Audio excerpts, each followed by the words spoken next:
Hello friends, welcome to my channel. ఈ వీడియోలో ఇంట్లోనే ఈజీగా vanilla ice cream and chocolate ice cream ఎలా ప్రిపేర్ చేసుకోవాలో చూపిస్తా. ఒకటే క్రీమ్తో ఈ రెండు ఐస్ క్రీమ్స్ని ప్రిపేర్ చేసుకోవచ్చు. రెండు చాలా బాగుంటాయి. బయటికి వెళ్ళే పని లేకుండా ఇంట్లోనే ఇలా ఈజీగా ప్రిపేర్ చేసుకోండి. ఫస్ట్ దానికోసం ఇలా ఒక పెద్ద గిన్నె తీసుకొని అందులో 1/2 లీటర్ వరకు పాలని తీసుకోవాలి. మీరు కొంచెం ఎక్కువ క్వాంటిటీ చేసుకోవాలనుకుంటే 1 లీటర్ పాలని యాడ్ చేసుకోండి. దీనిని పొంగు వచ్చేంత వరకు మరిగించుకోవాలి. పాలు మరిగేలోపు ఒక గిన్నెలో 3 టేబుల్ స్పూన్స్ కార్న్ఫ్లోర్ని వేసుకోవాలి. కార్న్ఫ్లోర్ లేకపోతే మైదాని అయినా వాడుకోవచ్చు. దీనిలో 1/2 కప్ చిక్కటి పాలని వేసుకొని ముద్దలు ఏం లేకుండా కలుపుకోవాలి. ఇలా కలుపుకొని వీటిని పక్కన పెట్టుకోవాలి. ఇప్పుడు ఈ పాలని కాసేపు మరిగించుకోవాలి. ఇలా పాలు మరుగుతున్నప్పుడు గంటెతో కలుపుకుంటూ మరిగించుకోవాలి. ఇప్పుడు ఈ పాలని ఒక 8 నుంచి 10 నిమిషాలైనా మరిగించుకొని దాని క్వాంటిటీ తగ్గి చిక్కబడేంత వరకు మరిగించుకోవాలి. ఇలా పాలు చిక్కబడ్డాక మనం ఇందాక కలిపి పక్కన పెట్టుకున్న కార్న్ఫ్లోర్ పాలని ఇందులో యాడ్ చేసుకోవాలి. పాలని యాడ్ చేసుకునేటప్పుడు మంటని లో ఫ్లేమ్కి అడ్జస్ట్ చేసుకోండి. కార్న్ఫ్లోర్ వేసాక ఇలా బాగా కలుపుకుంటూ ఒక 2 to 3 మినిట్స్ వరకు దగ్గర పడనివ్వండి. ఇలా దగ్గరికి అయ్యాక ఇందులో ఒక 1/2 కప్ షుగర్ని వేసుకోవాలి. నేను తీసుకున్న క్వాంటిటీకి షుగర్ సరిపోతుంది. షుగర్ పూర్తిగా కరిగేంత వరకు దీన్ని ఇలా గరిటెతో తిప్పుకుంటూ ఉండాలి. షుగర్ పూర్తిగా కరిగాక ఒకసారి టేస్ట్ చూసుకొని మీకు సరిపడకపోతే ఇంకాస్త షుగర్ని యాడ్ చేసుకోవచ్చు. కన్సిస్టెన్సీ ఈ విధంగా ఉంటే సరిపోతుంది. మరీ పల్చగా ఉండకూడదు, మరీ గట్టిగా ఉండకూడదు. ఇప్పుడు స్టవ్ ఆఫ్ చేసేసుకొని దీనిని పక్కన పెట్టుకోవాలి. ఇది పూర్తిగా చల్లారాకే దీనిని బ్లెండ్ చేసుకోవాలి. కాస్త కూడా వేడిగా ఉండకూడదు. ఇప్పుడు చల్లారాక చూడండి ఎంత చిక్కబడిందో. ఇప్పుడు దీనిని మిక్సీ జార్లోకి ట్రాన్స్ఫర్ చేసుకోవాలి.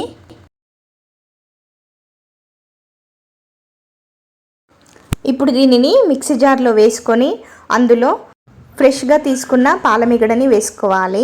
దీనిని నేను ఒక 2 డేస్ నుంచి స్టోర్ చేస్తున్నాను. దీనికి ఎప్పుడో తీసుకున్న మీగడ పనికిరాదు. ఫ్రెష్గా ఈ 2-3 డేస్లోని తీసుకున్న మీగడని 1/4 కప్ వరకు తీసుకోవాలి. మీ దగ్గర లేకపోతే స్కిప్ చేసేయచ్చు, ఉంటే వేయండి. టేస్ట్ చాలా బాగుంటుంది. మీగడ ప్లేస్లో ఫ్రెష్ క్రీమ్నైనా వేసుకోవచ్చు. ఇప్పుడు ఇందులో 1 టీ స్పూన్ వెనిలా ఎసెన్స్ని వేసుకొని బ్లెండ్ చేసుకోవాలి. దీనిని గ్రైండ్ చేసేటప్పుడు లో స్పీడ్లో పెట్టుకొని గ్రైండ్ చేసుకోవాలి. అలాగే 1 మినిట్ గ్యాప్ ఇస్తూ గ్రైండ్ చేసుకోవాలి. అప్పుడే పర్ఫెక్ట్ టెక్స్చర్ వస్తుంది. గ్రైండ్ చేసుకున్నాక చూడండి ఎంత స్మూత్గా ఎంత పర్ఫెక్ట్గా వచ్చిందో. ఇలా ఆపుకుంటూ గ్రైండ్ చేస్తే మీకు కూడా ఇలా వస్తుంది.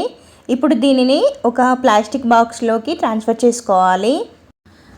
దానిపై హెడ్ టైట్గా ఉన్న మూతని పెట్టుకొని కనీసం ఒక 4 to 6 అవర్స్ వరకు ఫ్రీజ్ చేసుకోవాలి. ఇది ఐస్ గడ్డ అయ్యేంత వరకు ఫ్రీజ్ చేసుకోవాలి. ఫ్రీజ్ చేసుకున్న తర్వాత చూపిస్తున్నాను. ఈ విధంగా కుల్ఫీ టెక్స్చర్ వస్తుంది దీనికి. ఇప్పుడు దీనిని ఈక్వల్గా 2 పార్ట్స్గా డివైడ్ చేస్తున్నాను. ఎందుకంటే ఇప్పుడు దీనితో 2 ఫ్లేవర్స్ ఐస్ క్రీమ్ని ప్రిపేర్ చేయాలి కాబట్టి. ఇప్పుడు దీనిని మిక్సీ జార్లోకి ట్రాన్స్ఫర్ చేసుకోవాలి. ఇప్పుడు దీనిని కూడా ఇంత ముందులానే ఆపుకుంటూ గ్రైండ్ చేసుకోవాలి.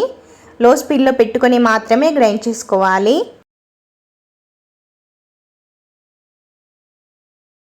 ఇది పర్ఫెక్ట్ ఐస్ క్రీమ్ టెక్స్చర్ వచ్చేసింది. అంతే, ఇది వెనిలా ఐస్ క్రీమ్ ప్రిపేర్ చేసుకోవడానికి రెడీగా ఉంది. దీనిలో ఇంకేం యాడ్ చేయాల్సిన అవసరం లేదు, ఎందుకంటే ఆల్రెడీ మనం వెనిలా ఫ్లేవర్ని వేసుకున్నాం కాబట్టి. ఇప్పుడు దీనిని కూడా వేరే ప్లాస్టిక్ బాక్స్లోకి ట్రాన్స్ఫర్ చేసుకోవాలి. ఇప్పుడు దీనిపైన టూటీ ఫ్రూటీతో గార్నిష్ చేస్తున్నాను. మీకు నచ్చకపోతే స్కిప్ చేసేయచ్చు. దీనిపైన ఏదైనా ప్లాస్టిక్ కవర్ని కానీ అల్యూమినియం ఫాయిల్ని కానీ పెట్టి మూత టైట్గా పెట్టుకోవాలి. ఇప్పుడు మిగిలిన సెకండ్ పార్ట్తో చాక్లెట్ ఐస్ క్రీమ్ని ప్రిపేర్ చేసేద్దాం. ఇప్పుడు మిగతా ఐస్ క్రీమ్ని మిక్సీ జార్లోకి ట్రాన్స్ఫర్ చేసుకోవాలి. ఇప్పుడు దీనిలో 3 డైరీ మిల్క్ చాక్లెట్స్ని వేసుకుంటున్నాను. మీరు డైరీ మిల్క్ చాక్లెట్స్ ప్లేస్లో కోకో పౌడర్ని అయినా యూజ్ చేయొచ్చు. ఒకసారి బ్లెండ్ చేసుకున్నాక మిగతా 2 చాక్లెట్స్ని యాడ్ చేసుకున్నాను. ఆ క్లిప్ మిస్ అయింది. దీనిని కూడా ఇంతకుముందులానే ఆపుకుంటూ బ్లెండ్ చేసుకోవాలి. చూసారా, మంచి కలర్ఫుల్గా చాక్లెట్ ఫ్లేవర్కి చాక్లెట్ ఐస్ క్రీమ్ రెడీగా ఉంది. ఇప్పుడు దీనిపైన కూడా కవర్ని కానీ అల్యూమినియం ఫాయిల్తో కానీ కవర్ చేసి మూత టైట్గా పెట్టి ఇవి రెండింటిని ఒక ఓవర్ నైట్ కానీ లేకపోతే 8 నుంచి 10 గంటల వరకైనా ఫ్రీజ్ చేసుకోవాలి. నేను దీనిని ఓవర్ నైట్ ఫ్రీజ్ చేసుకున్నాను.